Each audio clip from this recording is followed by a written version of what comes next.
श्रावण महिन्यात अनेकांच्या घरी आवर्जून सत्यनारायणाची पूजा केली जाते. आता तुमच्याकडेही करत असतील तर तसं कमेंट करून तुम्ही सांगा. पण हाही प्रश्न उपस्थित राहतो की श्रावण महिन्यात सत्यनारायण करण्यामागे नक्की काय कारण आहे? कारण तर तसं चातुर्मास सुरू असतो आणि भगवान श्री हरी विष्णू योगनिद्रेमध्ये असतात. सत्यनारायण म्हणजे विष्णूचीच पूजा. मग आपण सत्यनारायण का करतो हा प्रश्न सुद्धा अनेकांना पडतो. या सगळ्या प्रश्नांची उत्तर आजच्या या व्हिडिओत देण्याचा प्रयत्न करणार आहोत, तेव्हा व्हिडिओ शेवटपर्यंत नक्की ऐका. मंडळी, 13 ऑगस्ट पासून श्रावण महिना सुरू होतोय आणि तो असणार आहे 11 सप्टेंबर पर्यंत. म्हणजे 13 ऑगस्ट 2026 ते 11 सप्टेंबर 2026 असा यंदा श्रावण महिना आलेला आहे. आणि या श्रावण महिन्यामध्ये अनेकांनी तर त्यांच्या घरी सत्यनारायणाची पूजा ठरवून सुद्धा टाकली असेल. पण सत्यनारायण करण्याआधी श्रावणात सत्यनारायण का केला जातो हे जाणून घेतलं पाहिजे. आयुष्यात अनेक प्रसंगातून आपल्याला धीराने मार्ग काढावा लागतो आणि आपलं मनोधैर्य टाकून ठेवावं लागतं.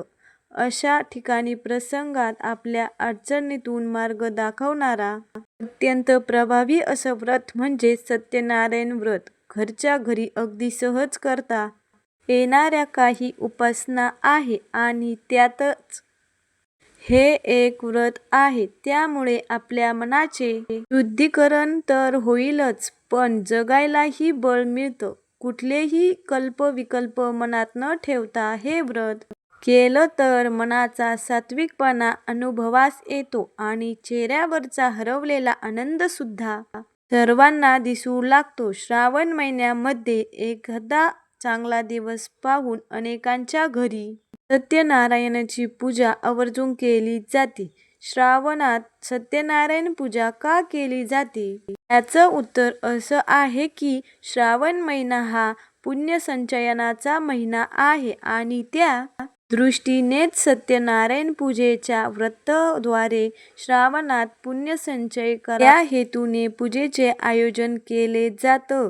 आता त्यामुळे लाभ काय होतात? सत्यनारायणाची पूजा घरातल्या घरात किंवा सार्वजनिक स्वरूपातही केली जाते. हे व्रत करणारा मनुष्य या लोकी सर्व सुख उपभोगून शेवटी आनंदरूप मोक्षपदास प्राप्त होतो असं मानलं जातं. प्रत्येक महिन्याच्या पौर्णिमेला हे व्रत करण्याची देखील परंपरा आहे. घरातील जी व्यक्ती हे व्रत करेल त्यानेच प्रत्येक पौर्णिमेला हे व्रत करायचे असते. सत्यनारायणाची पूजा केल्याने फक्त मनोबलच वाढते असं नाही, तर त्यातील असामान्य आणि प्रचंड सामर्थ्य आपला जीवन प्रवास आनंददायी करते. फक्त त्यात समर्पणाची भावना हवी, साधेपणा हवा, अहंकाराचा लवलेशही नको, तरच पूजा फलद्रूप आहे.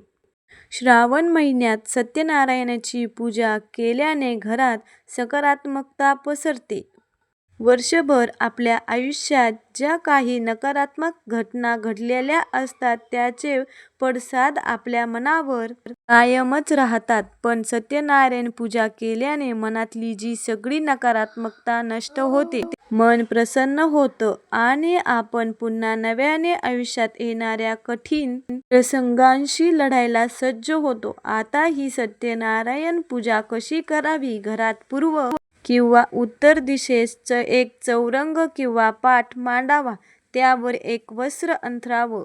त्यावर मूठभर तांदूळ पसरावे आणि त्यांच्या मधोमध पाण्याने भरलेला कलश ठेवावा. त्यात पैसे, फुले घालावेत. त्यावर एक ताम्हण ठेवावा आणि त्यात मूठभर तांदूळ पसरावे. या तुळशीपत्राचे आसन तयार करून त्यावर आपल्या देवघरातील श्रीकृष्णाची मूर्ती ठेवावी.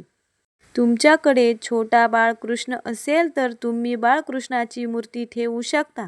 श्रीकृष्णाला 108 किंवा 1008 या संख्येत तुळस अर्पण करावी. पूजेत मन एकाग्र करावं त्यासाठी हा मोठा आकडा दिला आहे. तुळस अर्पण करून फुलं वाहावीत.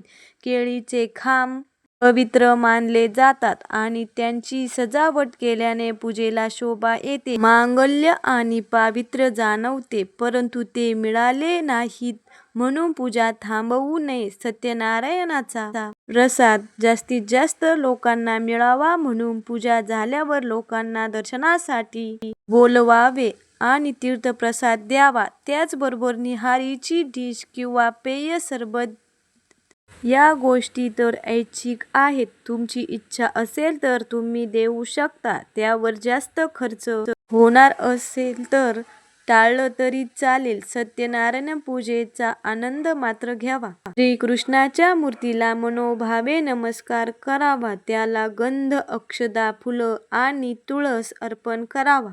आपल्याकडून हे व्रत करून घ्यावं म्हणून देवाला विनंती करावी. धूप दीप ओवाळावे देवाला आणि अंतर्मनाने देवाला शरण जावे. सत्यनारायण व्रत पोथी मिळते.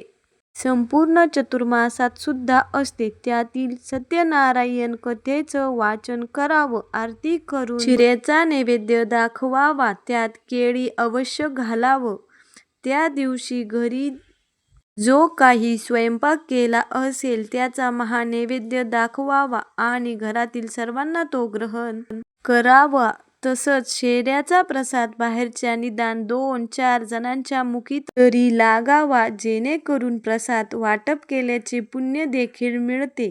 दुसऱ्या दिवशी सकाळी घरातील देवांची पूजा झाली की मूर्तीवर अक्षता वाहून पुनर्गमनाचे असे 3 वेळा म्हणावं आणि श्रीकृष्णाची मूर्ती पुन्हा देवघरात ठेवावी आणि नमस्कार करावा.